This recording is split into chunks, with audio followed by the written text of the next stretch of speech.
Hello everyone. আজকে আমরা জানবো যে ঈদ উল ফিতরের আগে অর্থাৎ 15 মার্চের আগেই আমাদের বহুল কাঙ্ক্ষিত নবম পে স্কেলটি গ্যাজেট আকারে প্রকাশ হবে কি হবে না। আমরা জানি যে আমাদের নতুন নির্বাচিত সরকারের প্রধানমন্ত্রী জনাব তারেক রহমান কিন্তু নির্বাচনের আগেই প্রতিশ্রুতি দিয়েছিলেন সকল সরকারি চাকরিজীবীদেরকে যে যদি তারা সরকারের ক্ষমতায় আসেন তাহলে কিন্তু তারা যথাসময়ে পে স্কেল বাস্তবায়ন করবে। যথাসময় কি ঈদ উল ফিতরের আগেই হয় কিনা সে নিয়ে সর্বশেষ কি আপডেট রয়েছে সেটি জানিয়ে দেবো এই ভিডিওতে। ভিডিওটি না টেনে একদম শেষ পর্যন্ত দেখবেন। আমি সকল আপডেট পে স্কেল রিলেটেড দিয়ে দিব এই ভিডিওর মাধ্যমে।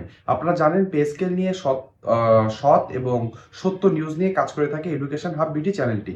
তাই বলবো যারা এখনো আমার ইউটিউব চ্যানেলটি সাবস্ক্রাইব করেননি অথবা ভিডিও দেখেন কিন্তু এখনো সাবস্ক্রাইব করা হয়নি তারা দয়া করে আমার ইউটিউব চ্যানেলটি সাবস্ক্রাইব করে দিবেন, ভিডিওটিতে একটু লাইক করে দিবেন এবং কমেন্ট বক্সে আলহামদুলিল্লাহ লিখতে ভুলবেন না। কারণ আমরা জানি মহান আল্লাহ কিন্তু সর্বশক্তিমান, তিনি চাইলে ঈদ উল ফিতরের আগেই নবম পে স্কেলে গ্যাজেটটি প্রকাশ হয়ে যেতে পারে এবং সকল সরকারি চাকরিজীবীদের ঈদের আনন্দ কয়েকশো গুণে বেড়ে যেতে পারে। তাই সকলের কাছে অনুরোধ থাকবে আপনারা সকলে কমেন্ট বক্সে আলহামদুলিল্লাহ লিখবেন। তাহলে চলুন দেরি না করে আমরা জেনে নিই জনাব তারেক রহমান কি ঈদের আগে নবম পে স্কেলটি বাস্তবায়ন করবে সে নিয়ে কি সর্বশেষ আপডেট রয়েছে। হ্যালো এভরিওয়ান, আমরা চলে এসেছি আমাদের কম্পিউটার স্ক্রিনে। এখন আমরা জেনে নিব তারেক রহমানের যে প্রতিশ্রুতি দিয়েছিলেন নির্বাচনের আগে যে তিনি তারা যদি ক্ষমতায় আসেন, সরকারের ক্ষমতায় আসেন, তাহলে তারা যথাসময়ে নবম পে স্কেলটি বাস্তবায়ন করবে।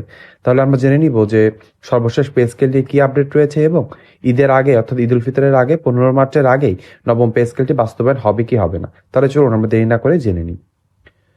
সরকারি কর্মকর্তা কর্মচারীদের জন্য নবম পে স্কেল বাস্তবায়নের বিষয়ে ইতিবাচক সংকেত দিয়েছে সরকার। অর্থ প্রতিমন্ত্রী জোনায়েদ সাকি জানিয়েছিলেন পে স্কেল কার্যকর করা হবে, তা সম্পূর্ণ বাস্তবায়নে কিছু সময় লাগবে। তার মানে জোনায়েদ সাকি কিন্তু আপনি জানেন যে ফেব্রুয়ারি মাসের লাস্টের দিকে কিন্তু তিনি জানিয়ে দিয়েছিলেন যে সরকারি চাকরিজীবীদের পে স্কেল নিয়ে চিন্তা করা লাগবে না, তারা নতুন নির্বাচিত সরকার অবশ্যই অবশ্যই নবম পে স্কেলটি দিবে, কিন্তু তাদের একটু সময় লাগবে। অন্তর্বর্তীকালীন সরকার যে কার্যক্রমটি বাকি রেখে গিয়েছে তারা দেখবে আগে যে আমাদের অন্তর্বর্তীকালীন সরকার যে রিপোর্টটি জমা দিয়েছিল সেই রিপোর্টে কতটুকু অর্থের প্রয়োজন রয়েছে, সেই অর্থের প্রয়োজন কিভাবে যোগান দেওয়া হবে এবং একসাথে যদি বাস্তবায়ন সম্ভব না হয় তাহলে ধাপে ধাপে বাস্তবায়ন করতে কত টাকার প্রয়োজন হয়। ধরেন যদি প্রথমে শুধু বেসিক দিয়ে শুরু করা হয়, সরকারি চাকরিজীবী এবং পেনশনারদের শুধু বেসিক দিয়ে কার্যক্রম শুরু করা হয়, তাহলে কত অর্থের প্রয়োজন আছে, সেটা কিভাবে সংকুলান করা হবে, এগুলো তারা আগে দেখাশোনা করছেন। সেখানে মন্ত্রিপরিষদের একটি বৈঠক দরকার রয়েছে। মন্ত্রিপরিষদে এখনো পে স্কেল নিয়ে কোনো কার্যক্রম শুরু হয়নি। যখনই কার্যক্রম শুরু হবেন তিনি জানিয়েছেন, তিনি ইতিবাচক ভাবেই বলেছেন যে যখনই মন্ত্রিপরিষদ বৈঠক পূর্ণাঙ্গভাবে শুরু হবে সেখানে পে স্কেল নিয়ে কথা উঠবে এবং তিনি যথাসম্ভব চেষ্টা করবেন পে স্কেলের কার্যক্রমটি এবং নবম পে স্কেল যেন খুব তাড়াতাড়ি গেজেট আকারে প্রকাশ করা যায়। 24শে ফেব্রুয়ারি সচিবালয়ে সরকারি কর্মচারী নেতাদের সঙ্গে গুরুত্বপূর্ণ বৈঠকে তথ্য জানানো হয়েছিল। বৈঠকে উপস্থিত ছিলেন বাংলাদেশ সেক্রেটারিয়েট সার্ভিস অ্যাসোসিয়েশনের সভাপতি মোহাম্মদ আব্দুল খালেক এবং দাবি আদায় ঐক্য পরিষদের সমন্বয়ক এম এ হান্নান। প্রতিমন্ত্রী বলেন, অর্থাৎ জোনায়েদ সাকি বলেন, তারেক রহমান যেহেতু প্রতিশ্রুতি দিয়েছেন তাই কর্মচারীদের অবশ্যই নতুন পে স্কেল পাবেন। তবে বর্তমানে অর্থনৈতিক বাস্তবতায় তাৎক্ষণিক বাস্তবায়ন সম্ভব নয়, তাই কর্মচারীদের ধৈর্য ধরতে বলা হয়েছে। তার মানে কিন্তু এখানে স্পষ্ট ইঙ্গিত রয়েছে যে এই টার্মে অর্থাৎ জনাব তারেক রহমান প্রধানমন্ত্রী হয়েছেন, এই টার্মে নবম পে স্কেলটি বাস্তবায়নের রূপ দেখবে। কিন্তু তারা বলতে চেয়েছেন যে এখনই, অর্থাৎ আমরা যেভাবে চাচ্ছি যে ঈদের আগে বা এক্ষুনি এই নবম পে স্কেলটি বাস্তবায়ন বা গ্যাজেট আকারে প্রকাশ করতে হবে, সেটি হয়তো নতুন রাজনৈতিক সরকার করতে পারবে না। তারা স্পষ্টভাবে জানিয়ে দিয়েছেন যে বর্তমান অর্থনৈতিক যে পরিস্থিতি রয়েছে সেই পরিস্থিতিতে এটি সম্ভব নয়। কিন্তু আমরা স্পষ্টভাবে জানিয়ে দিতে চাই, সরকারি চাকরিজীবীরা দীর্ঘদিন ধরে ধৈর্য ধরেছেন। 2015 সালে অষ্টম পে স্কেলটি এসেছিল, তারপরে দীর্ঘ 11 বছর পার হয়ে যাওয়ার পরও কোনো পে স্কেল কিন্তু বাস্তবায়ন হয়নি। সাধারণত 5 বছর পর পর নতুন পে স্কেল আসে, হিসাব করলে 2টা পে স্কেল চলে আসার কথা ছিল। প্রত্যেক পে স্কেলে প্রায় দেখা যায় দ্বিগুণের কাছাকাছি বেতন বৃদ্ধি পায়। সেটি যদি আমরা ধরি তাহলে 4 গুণ বেতন বৃদ্ধি পেত। তবুও কিন্তু আমরা কোনো কিছু বলেনি যখন অন্তর্বর্তীকালীন সরকার মাত্র 2 গুণের কাছাকাছি বেতন বৃদ্ধি করে একটি চূড়ান্ত সুপারিশ দিয়েছে। আমরা মনে করেছি যে 11 বছর পর হলেও যেহেতু নবম পে স্কেলটি আসতে যাচ্ছে, আমরা অতিরিক্ত দাবি না করি। কিন্তু আপনারা জানেন যে পরিবারের সদস্য 5 থেকে 6 জন নিয়ে যদি চলতে হয় তাহলে 30-35 হাজার টাকার নিচে যদি বেসিক করা হয় তাহলে কিন্তু কোনোভাবে এখন আর সম্ভব হয় না।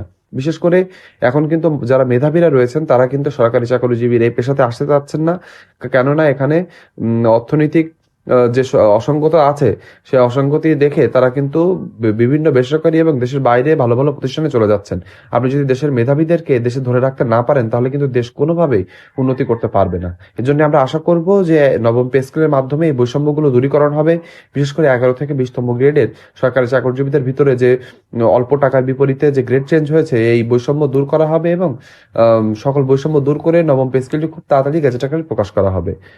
পে কমিশনের প্রেক্ষাপট, গত বছরের অর্থাৎ 2025 সালের 27 জুলাই 21 সদস্যের বেতন কমিশন গঠন করা হয়। কমিশনের নেতৃত্ব দেন সাবেক অর্থ সচিব জাকির আহমেদ খান। কমিশন 21 জানুয়ারি সরকারের কাছে সুপারিশ জমা দেয়, সেটি 2026 সালের 21 জানুয়ারি। তারপর কর্মচারীদের অভিযোগ, 2015 সালে 8ম পে স্কেল 11 থেকে 20তম গ্রেডের কর্মচারীরা বৈষম্যের শিকার হয়েছেন বলে দাবি করা হয়, যেটা আমি আপনাদেরকে এখনই বললাম।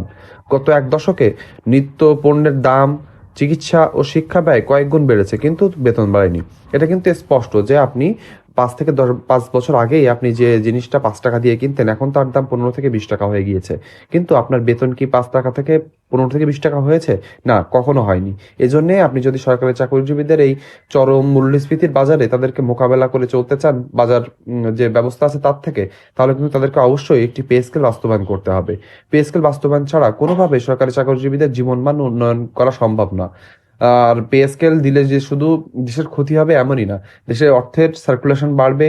যখনই সরকারি চাকরিজীবীদের হাতে অতিরিক্ত অর্থ আসবে, সেটা কিন্তু বাজারে চলে যাবে। সে বাজার থেকে ছোট ছোট নতুন ব্যবসা বাণিজ্য এবং অনেক সুযোগ সুবিধা বৃদ্ধি পাবে। এর জন্য আমরা আশা করব সরকার শুধু খরচ হিসেবে না দেখে এটি সরকারি চাকরিজীবীদের জীবনমান উন্নয়ন এবং দেশের সার্বিক উন্নয়নের জন্য নবম পে স্কেলটি অপরিহার্য হয়ে পড়েছে, সেদিকেই নজর দিয়ে কাজটি খুবই গুরুত্বতার সাথে খুব তাড়াতাড়ি করে ফেলবেন।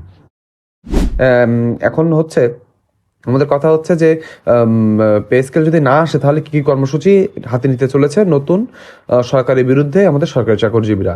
ঘোষিত কর্মসূচি, 22 ফেব্রুয়ারি থেকে 5 মাসের মধ্যে জেলা উপজেলা পর্যায়ে মন্ত্রী ও এমপিদের মাধ্যমে প্রধানমন্ত্রীর কাছে স্মারকলিপি প্রদান।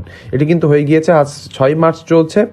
6 মার্চের আগ পর্যন্ত আপনারা দেখেছি যে প্রায় 14টি মন্ত্রী এবং 6টি প্রতিমন্ত্রী সহ বিভিন্ন এমপিদের কাছে মাধ্যমে প্রধানমন্ত্রী বরাবর স্মারকলিপি পাঠানো হয়েছে। কেন পে স্কেলটি খুবই প্রয়োজনীয় হয়ে পড়েছে তার গুরুত্বপূর্ণ বিশ্লেষণ তুলে ধরা হয়েছে।